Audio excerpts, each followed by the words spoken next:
Salmo 51.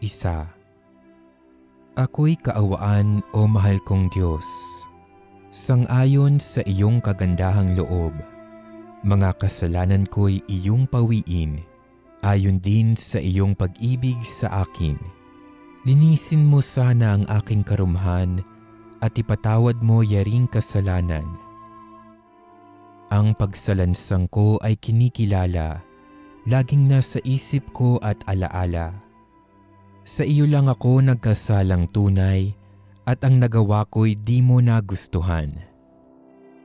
Kaya may matuwid ka na ako'y hatulan, marapat na ako'y iyong parusahan.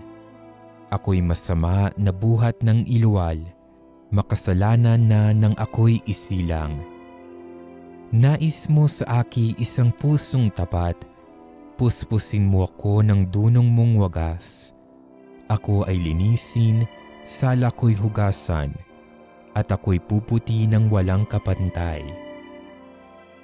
Sa galak at tuwa ako ay puspusin, at muling babalik ang galak sa akin. Ang kasalanan ko'y iyon ang limutin, lahat kong nagawang masamay pawiin. Isang pusong tapat sa aki likhain, bigyan mo, O Diyos, ng bagong damdamin. Sa iyong harapay, huwag akong alisin. Ang Espiritu mo ang papaghariin.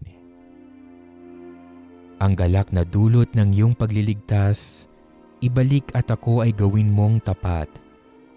Kung magkagayon na, aking tuturuang sa iyo lumapit ang makasalanan. Ingatan mo ako, Diyos kong manunubos. Ang pagliligtas mo'y galak kong ibabantog. Turuan mo akong makapagsalita at pupurihin ka sa gitna ng madla. Hindi mo nanais ang mga panghandog, sa haing sinunog di ka nalulugod.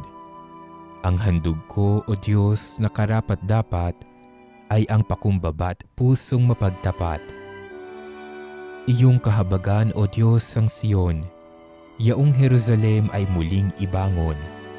At kung magkagayon, ang handog na haing dala sa dambana, turong susunugin, malugod na ito'y iyong tatanggapin.